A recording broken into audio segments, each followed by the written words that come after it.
सबसे पहले तो आप सभी को आज बोल के बड़ी नम्रता से मैं विनती करूंगा। 2 बार आप लोगों ने मुझे आशीर्वाद दिया है, तीसरी बार फिर से मैं आपसे आशीर्वाद मांगने के लिए यहाँ पे खड़ा हूँ। 2 बार आप लोगों ने आशीर्वाद देकर मुझे सेवा करने का मौका दिया, तीसरी बार फिर से एक बार आप मुझे आशीर्वाद देके सेवा करने का मौका देंगे, इसमें मेरे मन में कभी शंका नहीं। मैं हमेशा कहता हूं,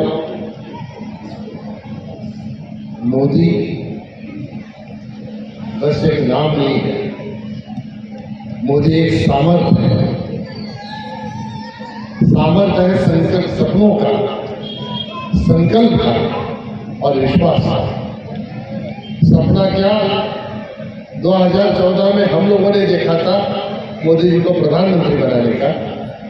संकल्प क्या जो मोदी जी ने किया था प्रधानमंत्री बनने के बाद इस देश में विकास करने का, और विश्वास किया गए 10 साल में मोदी जी ने जो विकास किया, तो विकास की चमक हमारे भारतीयों के आंखों में दिखती है, वो विश्वास के रूप में दिखती है, वो चमक। और निश्चित तौर पर मैं ये कहना चाहूँगा, देश के प्रधानमंत्री नरेंद्र मोदी ये तीसरी बार हैट्रिक करके प्रधानमंत्री बनने जा रहे हैं। मोदी जी के सरकार की भी हैट्रिक है, मेरी भी हैट्रिक है। और इत्तेफाक देखिए, 15 तारीख को कल्याण में मोदी जी हमारे लिए, हमारे चुनाव के प्रचार के लिए आ रहे हैं। ये भी एक हैट्रिक है। 2014 में पहली बार मोदी जी कल्याण में आए थे मेरे प्रचार के लिए। 2017 में दूसरी बार आए मेट्रो के भूमि पूजन के लिए, और अभी तीसरी बार आ रहे हैं। तो महज इत्तेफाक नहीं है, ये संकेत है हमारी जीत का, ये संकेत है हमारे हैट्रिक का। और मुझे पूरा विश्वास है हमारे भिवंडी लोकसभा की जनता के ऊपर। 100% भिवंडी की जनता मुझे जिता के लोकसभा में भेज के मोदी जी को प्रधानमंत्री बनाने के लिए हमारे भिवंडी लोकसभा का योगदान 100% देगी, ये मुझे पूरा भरोसा है। हमारे साथी जैन जी ने यहाँ पे कहा, उन्होंने क्या कहा कि मैंने ही कहा था नजराना। तो इनको किसी ने पूछा आपको कौन आया? अब अगर एक इंडिपेंडेंट कैंडिडेट खड़े हैं अभी मेरे सामने, उनका एक वीडियो वायरल हो रहा है भाषण का, आप उसको सुनो। वो कह रहे ऐसे ऐसे 3 आदमी मेरे खिलाफ काम कर रहे हैं, वो मैं 4 तारीख के बाद में देख लूंगा। मैंने आपसे हाथ जोड़ के वोट मांगा, आशीर्वाद मांगा, और ये कैंडिडेट है वो बोलता है मैं देख लूंगा। ऐसा होता है क्या? तो जैन साहब, ये भारतीय जनता पार्टी के संस्कार नहीं है। भारतीय जनता पार्टी के संस्कार क्या पता है? एक बंधन रखे राय का। आप में से बहुत सारे लोगों ने देखा होगा, उसमें सलमान खान थे और जॉकी श्रॉफ। सलमान खान था उसका साला, वो था देवर। सलमान खान बोलता था जीजा जी जो बोलेंगे वो मैं करूंगा, बोलता था ना। तो मैं बोलता हूँ मेरी जनता जो बोलेगी वो मैं करूंगा। मेरे लिए मेरी जनता, मेरे मतदाता सब कुछ है, वही सर्वोपरि है। वो अगर कहते हैं तो मुझे रास्ता दिखाए, वो अगर कुछ कमियां निकालती तो मुझे प्रेरणा मिलती है काम करने की। और हमारे कुछ कैंडिडेट हैं आके बोलते हैं भैया 10 साल में क्या किया बताओ। आपने सुना है क्या भाषण सुना है क्या आपने? जो हमारे सामने कैंडिडेट है एनसीपी के, वो कहते हैं 10 साल में क्या किया। मैं आपको बताऊं, 10 साल में मैंने कुछ नहीं किया, 10 साल में आप लोगों ने किया। आपका एक वोट जो है, आपके वो एक वोट ने हमारी अर्थव्यवस्था जो 10वें नंबर की थी उसको 5वें नंबर पे लाने का काम आपके एक वोट ने किया। वही आपका एक वोट है जो किसी ने जिक्र किया यहाँ पे कि 70 सालों से जो 370 कलम था कश्मीर में, उसको हटाने का काम भी आपने एक लोगों ने किया। हमारे देश को आजादी मिली 15 अगस्त 1947 को, हम लोगों ने नहीं दी, क्योंकि हम लोग नहीं थे उसको। हम सभी का जन्म आजादी के बाद में हुआ है। हमारा देश प्रजासत्ताक बना 26 जनवरी 1950 में, वो दिन भी हम लोगों ने नहीं देखा। लेकिन एक दिन हम लोगों ने देखा 5 अगस्त 2019 का। क्या हुआ उस दिन? हम सौभाग्यशाली हैं, वो दिन देखने का मौका हमको मिला। उस दिन देश के प्रधानमंत्री नरेंद्र मोदी जी के नेतृत्व में हमारे गृह मंत्री अमित शाह जी ने 370 कलम हटा के सही मायने में हमारे देश को कश्मीर में, हमारे कश्मीर को देश में मिला के हमारे भारत को भारत के मुख्य प्रवाह में लाने का काम किया। आप तो उसके साक्षीदार है, लेकिन आपके आशीर्वाद से मैं उसका हिस्सेदार बना, क्योंकि 370 कलम हटाने के लिए पार्लियामेंट में वोट देने का अधिकार आप लोगों ने मुझे दिया और मैं वोट देके आया हूं 370 कलम। और मैं आपको बताना चाहूंगा, जब से 370 कलम हटाए, मोदी जी के आशीर्वाद से मैं मंत्री बना, कई बार कश्मीर में जाने का मौका मिला। जब मैं पूंछ में पहली बार गया था तो मैं देख रहा था, जब मैं भाषण में मोदी जी का नाम ले रहा था, जैसे आप अभी ताली बजा रहे थे, तो ऐसे ही बस देखते रहे। उसके 1 साल बाद में जब कुपवारा आया, आतंकवाद वहीं से शुरू हुआ। 1990 में पहली बार आतंकवाद शुरू हुआ कुपवारा से, और इसके 1 साल बाद में जब कुपवारा गया, 2 दिन वहां पे था। मैंने जो वहां का माहौल देखा, वहां के हमारे बहनें मिले, हमारे भाई मिले, हमारे बारामती का सागर गोईफुड़े करके वहां पे कलेक्टर है, हमारा महाराष्ट्र लड़का है।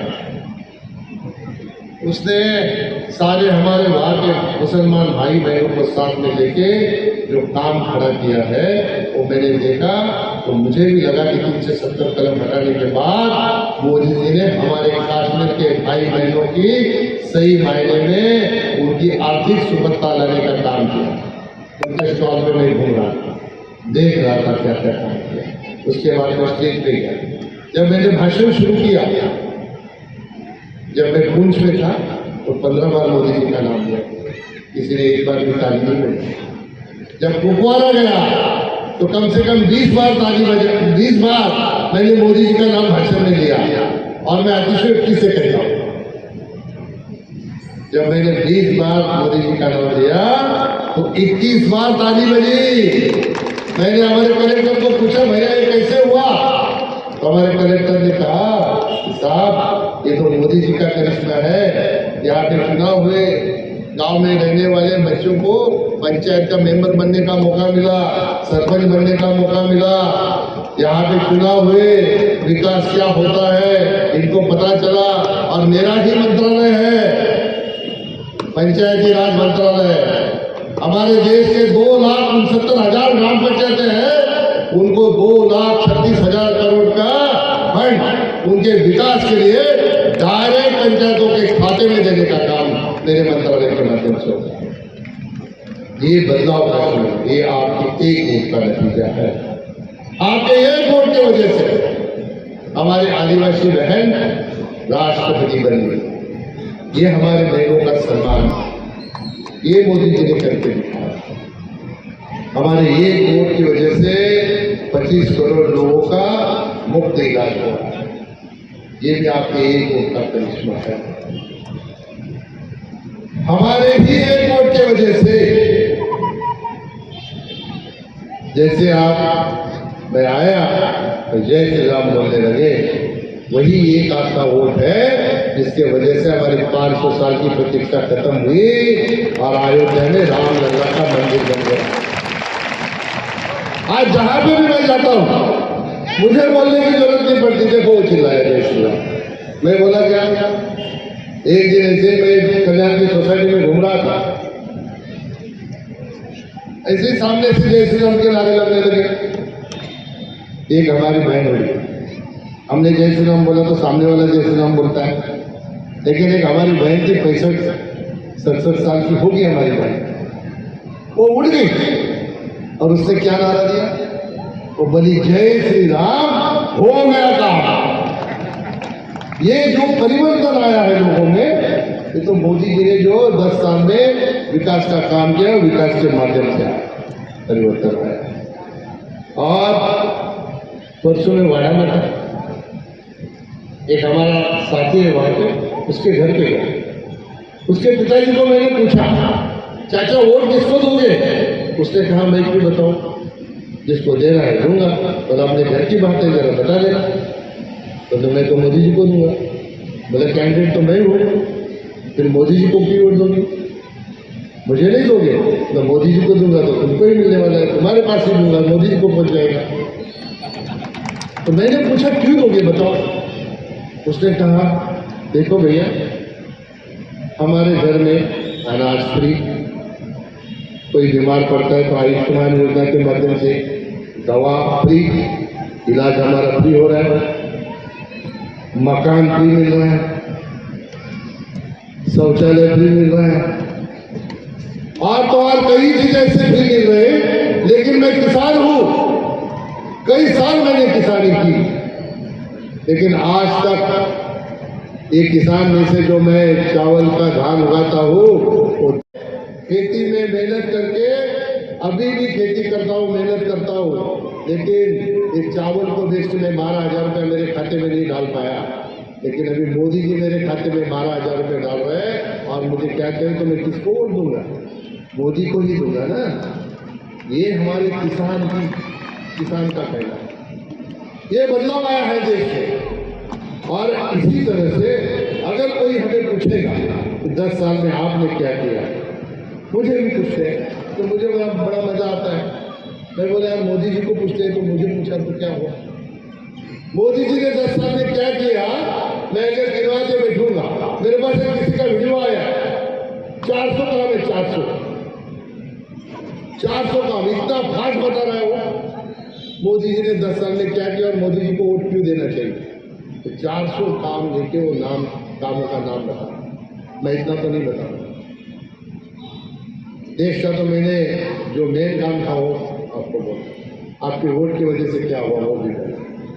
अभी मुझे बताओ, आप ही का एक वोट है जो हमारे जैन साहब ने यहाँ पे कहा था, चाचा नेहरू भाई मैं चलिए निकलता हूँ, वैसे रास्ते हैं वैसे। हमारे मुसलमान बहन ने भी कहा, मेरी बहन दुबई में रहती है, मुझे शर्म आती है भिवंडी में आने के लिए, ऐसे उसकी बहन रहती है दुबई में बैठी।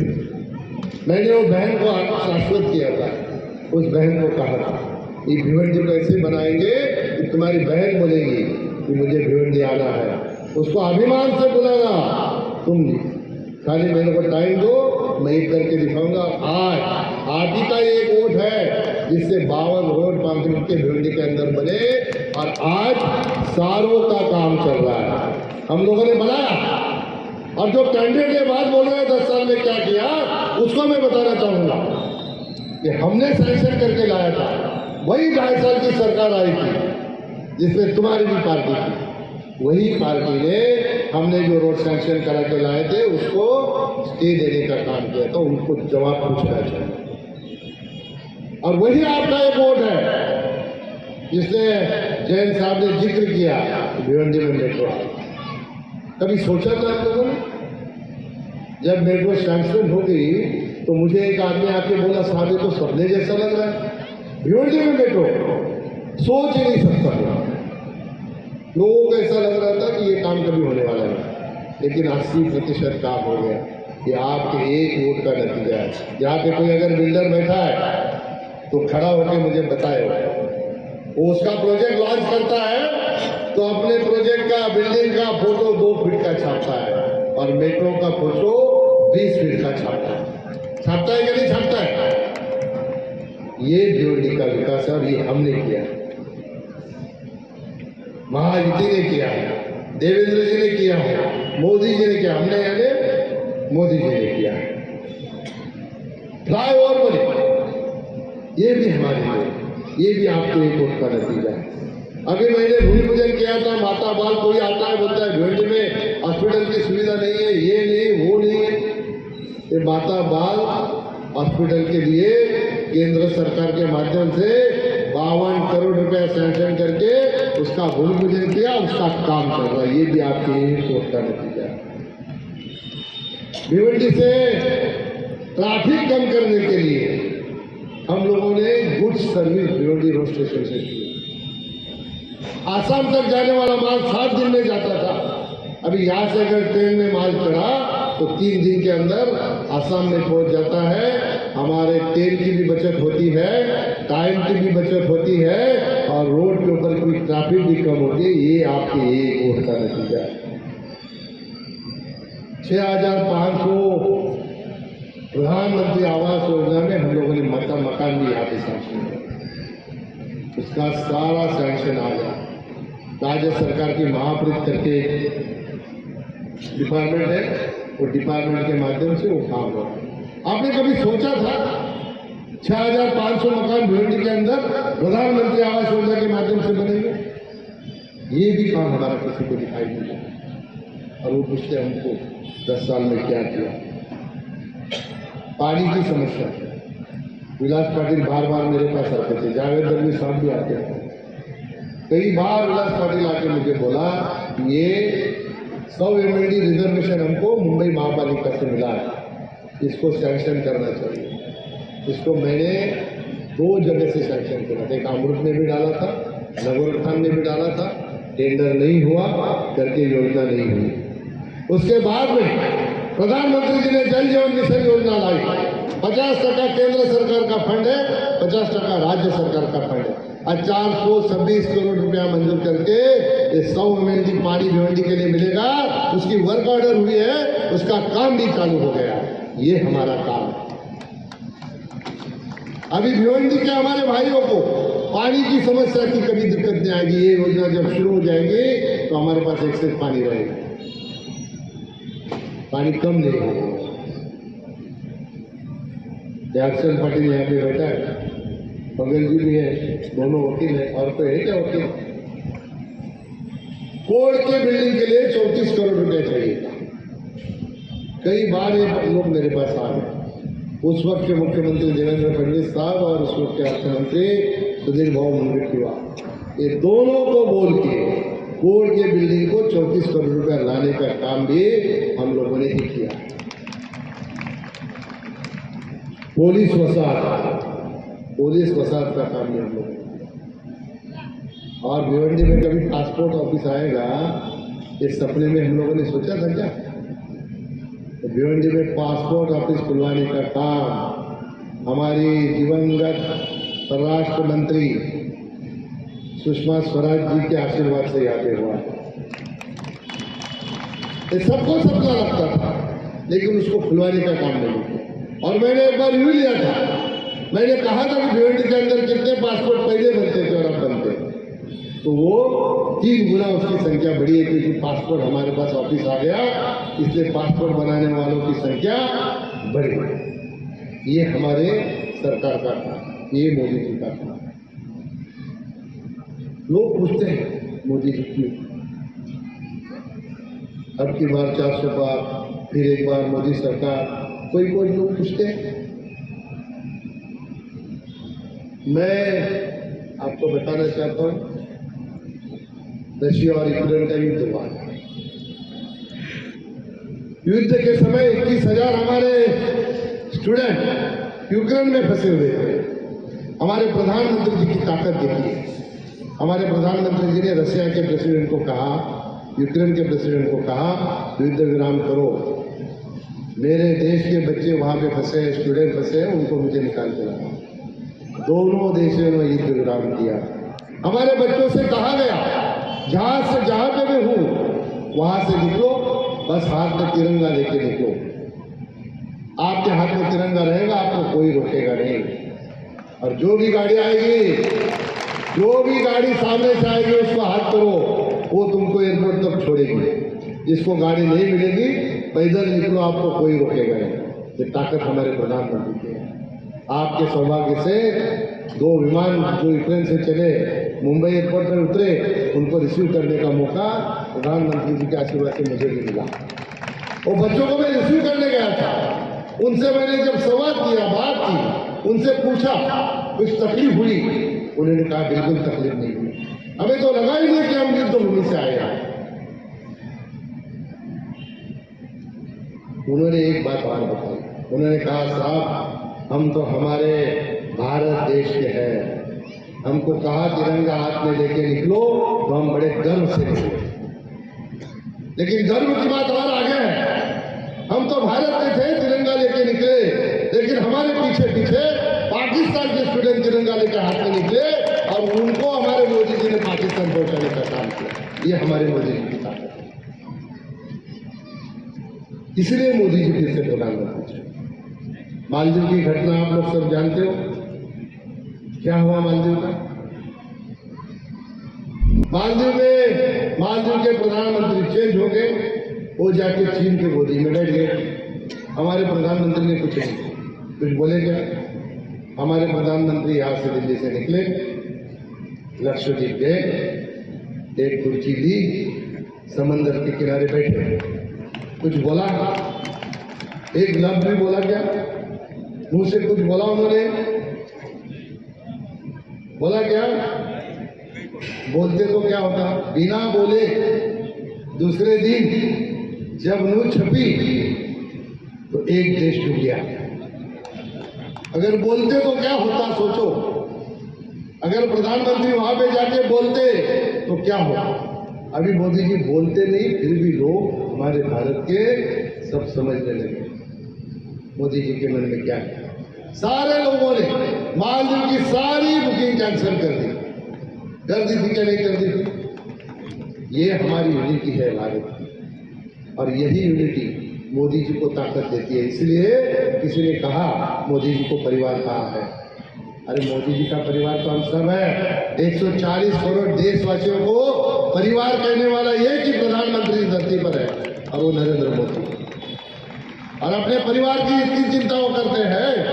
इसीलिए तो 200 करोड़ डोज कोरोना में दिए। सारी दुनिया ऐसे सोचती थी कि भारत तो खत्म होने वाला है, तो कोई भी लत जब बनती है, वैक्सीन बनती है, तो हमारे देश में 10 साल बाद आती है। जो विकसित देश है उनमें अगर आज लत बनी तो हमारे देश में 10 साल बाद। यही सोचते थे सारे विकसित देश, भारत का क्या होगा। लेकिन मोदी जी के नेतृत्व वाला ये भारत है, ये विकास के रास्ते पे चलने वाला नहीं, बुलेट ट्रेन की तरह दौड़ने वाला, भागने वाला भारत। यही भारत ने मोदी जी के नेतृत्व में वैक्सीन बनाई, और हमारे देश में 200 करोड़ तो दिए, लेकिन विश्व के 80 करोड़ देशों को वैक्सीन देके उनकी भी जिंदगी बचाने का काम किया। इसीलिए तो पापाओ का प्रधानमंत्री हमारे मोदी जी के चरण स्पर्श करता है, कितनी बड़ी बात है। और ऑस्ट्रेलिया के प्रधानमंत्री कहते हैं मोदी इज द बॉस, और अमेरिका के राष्ट्राध्यक्ष मोदी जी को बोलते हैं मुझे ऑटोग्राफ। ये बदलाव ऐसे ही आया क्या? इसीलिए फिर एक बार मोदी सरकार, अब की बार उसमें एक कपिल पटेल खासदार, हमारे जैन जी ने कहा, क्या गुलाब भाई ने कहा मैं भी आपसे वोट मांगने नहीं गया, मुझे पता है आप देने वाले और दिलाने वाले, बराबर। मैं आपसे खाली 1 घंटा मांगा। 5 साल में एक बार लोकसभा का चुनाव होता है, 5 साल के दिन होते हैं 1825 में से 1824 दिन हम हमारे लिए जीते, हमारे परिवार के लिए जीते, हमारे समाज के लिए जीते। एक दिन देश के लिए हमको देना है, एक दिन देश के लिए देना है, वो दिन है 20 मई का। एक दिन भी नहीं मांग रहा हूं आपसे, एक दिन का 1 घंटा। मुझे एक पत्रकार ने जिस दिन मैंने नामांकन किया मुझे पूछा, उसने कहा मुझे इतने तपते धूप में इतनी सारी भीड़ इकट्ठा हुई है, इसके ऊपर आप क्या कहें? मैंने उसको कहा भैया तपती धूप है, जितनी धूप तपी हुई है उससे ज्यादा मोदी जी के परिवार के लोग तपे हुए हैं। और क्यों तपे हुए हैं? तो फिर एक बार मोदी जी को प्रधानमंत्री बनाने के लिए तपे हुए हैं। तो ये तपती धूप की परवाह मोदी जी के परिवार वाले नहीं करते। मैं आपके ये कहना चाहूंगा, 20 तारीख को कितनी भी धूप हो, कितनी भी कतार हो, उस दिन जाके वोटिंग करना, 90% वोटिंग करना है। मेरे लिए नहीं, मोदी जी के लिए भी नहीं, देश के लिए वोटिंग करना है, देश के लिए वोटिंग करना। 2047 में मोदी जी ने संकल्प किया है कि देश को विकसित करना है, और देश को विकसित करना है तो मोदी जी को प्रधानमंत्री बनाना है, और मोदी जी को प्रधानमंत्री बनाना है तो मुझे भी आपको दिल्ली भेजना है। मैं लोगों से कहता हूं, जीवन में 2 बातें कभी न जाना भूल, एक राम का मंदिर, दूसरा कमल का फूल।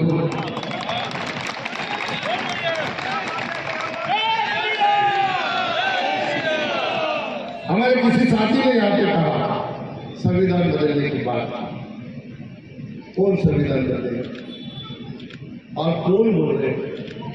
2075 में जिन्होंने इमरजेंसी लगाई, संविधान के टुकड़े टुकड़े कर दिए, वो लोग बात कर रहे हैं संविधान हम लोग बदलेंगे। मुझे आप बताइए, एक शिवसेना के नेता ने कहा ये लोग संविधान बदलने जा रहे, ये तो 400 की मांग है। उसके ऊपर मोदी जी का भाषण आया कि मैं संविधान को किसी को हाथ नहीं लगाने दूंगा। किसके ऊपर भरोसा करेंगे बताओ? आप लोगों का किसके ऊपर भरोसा है? शिवसेना के नेता के ऊपर कि मोदी जी के ऊपर? मैंने कहा, हमेशा कहता हूं, मोदी जी कहते हैं मक्खन पर लकीर मैं खींचता नहीं, मैं पत्थर पे लकीर खींचता हूं। मोदी जी कहते हैं नहीं, और मैं उसको चेंज करके कहता हूं, मक्खन पर लकीर तो हर कोई खींचता है, लेकिन पत्थर पे लकीर जो खींचता है उसको दुनिया नरेंद्र दामोदर दास मोदी के नाम से जानती है। और ये मोदी जब बोलते हैं कि मैं संविधान को हाथ नहीं लगाने दूंगा, तो हाथ नहीं लगेगा। आज सुबह भी उनका इंटरव्यू चल रहा था पटना में, उनसे ये सवाल पूछा, उन्होंने यही जवाब दिया। उन्होंने कहा कि भैया ये कहाँ से बात आ गई संविधान और 400 पार बोले तो क्या संविधान बदलने के लिए? हमारे पास तो ऐसे भी 2019 में 400 थे, हमारे सभी साथी को मिला। अभी भी मोदी जी ने कभी नहीं कहा कि हमारे भारतीय जनता पार्टी के 400 पार होंगे। उन्होंने कहा कि भारतीय जनता पार्टी के 360 आएंगे, और हमारे जो गठबंधन वाले एनडीए के हमारे सारे साथी हैं उनको मिला के हम 400 पार करेंगे। वो तो पहले भी थे हमारे पास। अगर संविधान को बदलना ही होता तो उस वक्त 10 साल हो गए मोदी जी को सरकार में आके। हमारे भिवंडी में और एक बात होती है, देश में संविधान बदलने की, और भिवंडी में इस्लाम खतरे में है, होती है कि नहीं होती? एक भी ऐसी योजना नहीं मोदी जी ने बनाई, इसका लाभ हमारे मुसलमान भाइयों को नहीं मिलेगा। सबको लाभ लेता है, सब लाभ लेते हैं। सही मायने में अगर मुसलमान भाइयों का वोट मांगने का किसको अधिकार है तो वो हमें है, महाजी को है, क्योंकि हमने विकास करते समय ना जाति देखी है ना धर्म देखा है, सबका विकास करने का काम। इसलिए मैं इस मंच से आह्वान करता हूं हमारे मुसलमान भाइयों को, भावनाओं में बैठ के वोट मत करो, विकास को देख के वोट करो। मोदी जी के विकास को देख के वोट करने का काम आप करो। सारी भिवंडी का परिवर्तन आप चाहते हो, भिवंडी का विकास चाहते हो, देश का विकास चाहते हो, तो मोदी जी के साथ करो। ये मोदी जी का काम करने का तरीका है। और संविधान बदलने की जो बात करते हैं तो मैं जिम्मेदारी से कहना चाहूंगा, जो बाबा साहब ने संविधान बनाया वो संविधान हमारे लिए सर्वोपरि है। उसी संविधान को लेके आज तक कभी पार्लियामेंट में डिस्कशन नहीं हुआ था, लेकिन बाबा साहब आम्बेडकर जी की 125वीं जयंती के अवसर पर 2 दिन पार्लियामेंट में संविधान के ऊपर डिस्कशन रखने का काम किसी ने किया था तो देश के प्रधानमंत्री नरेंद्र मोदी जी ने किया था। ये संविधान का सम्मान आज तक कभी कांग्रेस वालों ने नहीं किया। और तो और पूरे देश में भारतीय जनता पार्टी को बोला गया था, हर एक मंडल में 125 घंटा 125 संविधान की प्रति लेके 125 कार्यकर्ता उसका संविधान का पठन करेंगे। ये संविधान का सम्मान है। बाबा साहब आम्बेडकर का भव्य स्मारक तो हिंदू मिल पे बन रहा है। कई साल कांग्रेस ने इसका प्रयास किया, केंद्र में उनकी सरकार थी, लेकिन हिंदू मिल की जगह राज्य सरकार को नहीं मिली। इस देश में मोदी जी की सरकार आई, राज्य में देवेंद्र जी की सरकार आई। पहले हफ्ते में ही राज्य में सरकार बनने के बाद पहले हफ्ते में ही देवेंद्र जी ने हिंदू मिल की जगह महाराष्ट्र सरकार को केंद्र सरकार से महाराष्ट्र सरकार के नाम पे की और बाबा साहब आम्बेडकर का भव्य स्मारक बनाने का काम वापस शुरू कर दिया। ये सम्मान बाबा साहब आम्बेडकर का। लंदन में बाबा साहब का जो घर है उसकी नीलामी होनी जा रही है। ये बात देवेंद्र जी को पता चली। उन्होंने हमारे तत्कालीन एजुकेशन मिनिस्टर विनोद तावड़े साहब को लंदन भेजा और वो घर खरीद के लंदन में भी बाबा साहब का स्मारक बनाने का काम किया। अरे जिन लोगों ने 2 बार बाबा साहब आम्बेडकर को चुनाव में हराया, अगर बाबा साहब आम्बेडकर को सही मायने में वो प्रेम करते तो बाबा साहब आम्बेडकर को अविरोध लोकसभा में भेजते। लेकिन बाबा साहब आम्बेडकर के सामने कांग्रेस ने ही कैंडिडेट खड़ा किया और 2 बार उनको हराने का काम।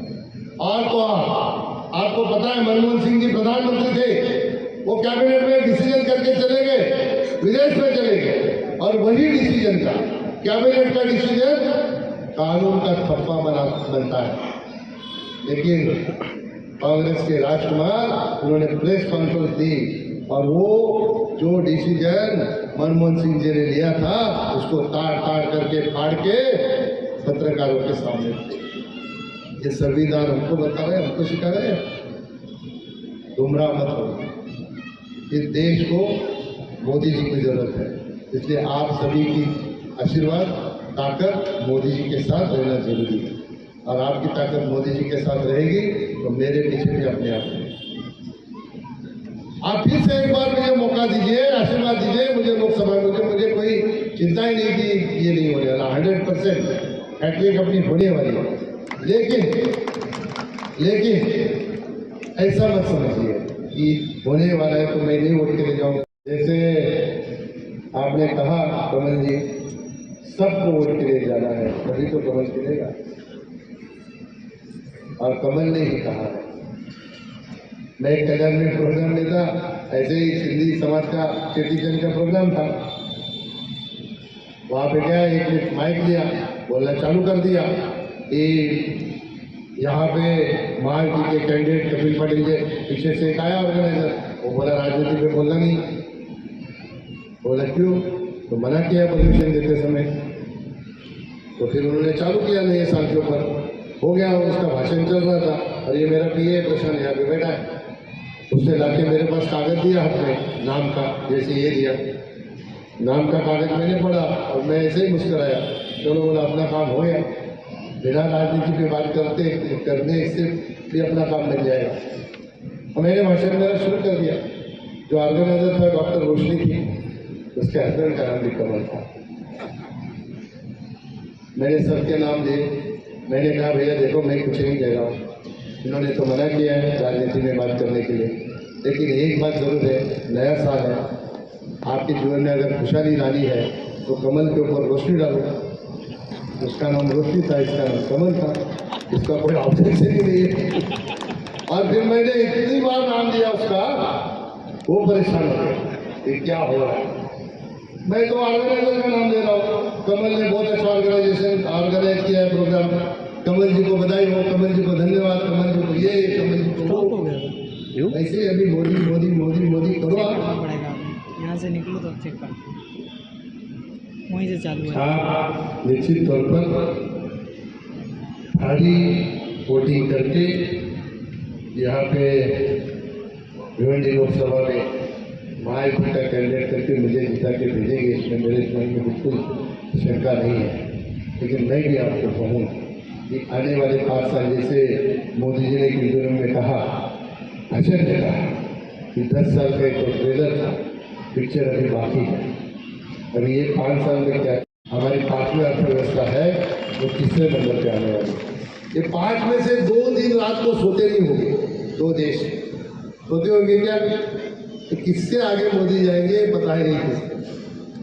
5 में से 2 दिन 2 देश को रात को नींद नहीं आती होगी।